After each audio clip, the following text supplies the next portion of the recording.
നബി സല്ലല്ലാഹു അലൈഹി വസല്ലമയുടെ അടുത്ത് ഏതാനും സ്വഹാബികൾ വന്ന് പറഞ്ഞു, ഇന്നാ നഅ്കുലു വലാ നശ്ബഉ. നബിയെ, ഞങ്ങൾ ഭക്ഷണം കഴിക്കാറുണ്ട്, പക്ഷേ ഞങ്ങൾക്കത് മതിയാകുന്നില്ല. നബി സല്ലല്ലാഹു അലൈഹി വസല്ലമ നേരത്ത് അവരോട് പറഞ്ഞു, ലഅല്ലക്കും തഫ്തരിഖൂൻ. നിങ്ങളൊക്കെ ഒറ്റക്കൊറ്റക്കായിരിക്കും, വ്യത്യസ്തരായിട്ടായിരിക്കും ഭക്ഷണം കഴിക്കുന്നത്, ആണോ എന്ന് ചോദിച്ചു. അവർ പറഞ്ഞു, അതെ. അപ്പോൾ നബി സല്ലല്ലാഹു അലൈഹി വസല്ലം പറഞ്ഞു, ഇജ്തമിഉ അലാ തുആമിക്കും വദ്കുറു സ്മല്ലാഹി അലൈഹാ യുബാറക ലക്കും ഫീ. എങ്കിൽ നിങ്ങൾ ഒരുമിച്ചിരുന്ന് ഭക്ഷണം കഴിക്കണം. അള്ളാഹുവിൻ്റെ നാമം ഉരുവിട്ടുകൊണ്ട് ഭക്ഷണം കഴിക്കണം. ബിസ്മില്ലാഹിർ റഹ്മാനിർ റഹീം ചൊല്ലിയിട്ട് ഭക്ഷണം കഴിക്കണം. അങ്ങനെ നിങ്ങൾ ഭക്ഷണം കഴിച്ചാൽ അതിൽ നിങ്ങൾക്ക് ബറക്കത്തുണ്ടാകുമെന്ന് നബി തിരുമേനി സല്ലല്ലാഹു അലൈഹി വസല്ലം പറഞ്ഞു. നബി സല്ലല്ലാഹു അലൈഹി വസല്ലമയുടെ ചര്യയിൽപ്പെട്ട പ്രധാനപ്പെട്ട ചര്യയാണ് ഭക്ഷണം കഴിക്കുന്നതുമായിട്ട് ബന്ധപ്പെട്ട് കുറേ സുന്നത്തുകളുണ്ട്. അതിൽപ്പെട്ട ഒരു സുന്നത്താണ്, ഒരു മാതൃകയാണ്, ഒരു ചര്യയാണ് ഭക്ഷണം കഴിക്കുമ്പോൾ ഒരുമിച്ച് ഭക്ഷണം കഴിക്കുക എന്നുള്ളത്. അത് ഒരേ പാത്രത്തിൽ നിന്ന് കഴിക്കുകയാണെങ്കിൽ അത്രയും നല്ലത്.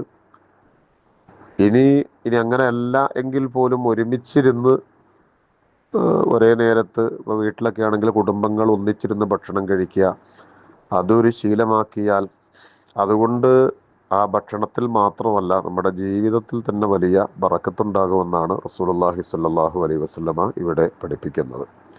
പലപ്പോഴും കുടുംബങ്ങളിലും അല്ലാത്തയിടത്തുമൊക്കെ വ്യത്യസ്തമായിട്ടാണ് പലരും ഭക്ഷണം കഴിക്കുക. നമ്മളത് ചിന്തിക്കാതെ പോകുന്നതാണ്. ഇപ്പം സാധിക്കുന്നിടത്തോളം എല്ലാവരും, കുടുംബത്തിലുള്ളവർ, ഒരു വീട്ടിലുള്ളവർ എല്ലാവരും ഒരുമിച്ചിരുന്ന് ഭക്ഷണം കഴിക്കാൻ ശ്രദ്ധിക്കുക.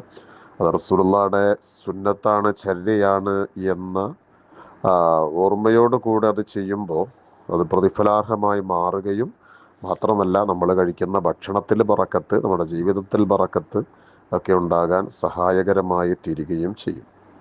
അതുപോലെ ബിസ്മി ചൊല്ലി കഴിക്കുക, അതൊക്കെ നമ്മൾ ശ്രദ്ധിക്കുന്നതാണല്ലോ.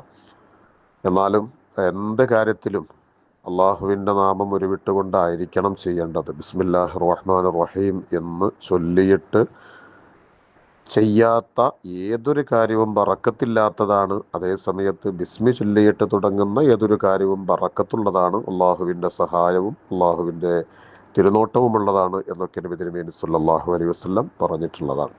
അപ്പോൾ ഇത്തരം സുന്നത്തുകൾ നമ്മുടെ ജീവിതത്തിൽ പ്രാവർത്തികമാക്കാൻ ശ്രമിക്കുന്നത് നമ്മുടെ ജീവിതത്തിൻ്റെ വിശാലതക്കും ആഖിറത്തിൽ പ്രതിഫലം കിട്ടാനും സഹായകരമായി തീരുന്ന കാര്യമാണ്.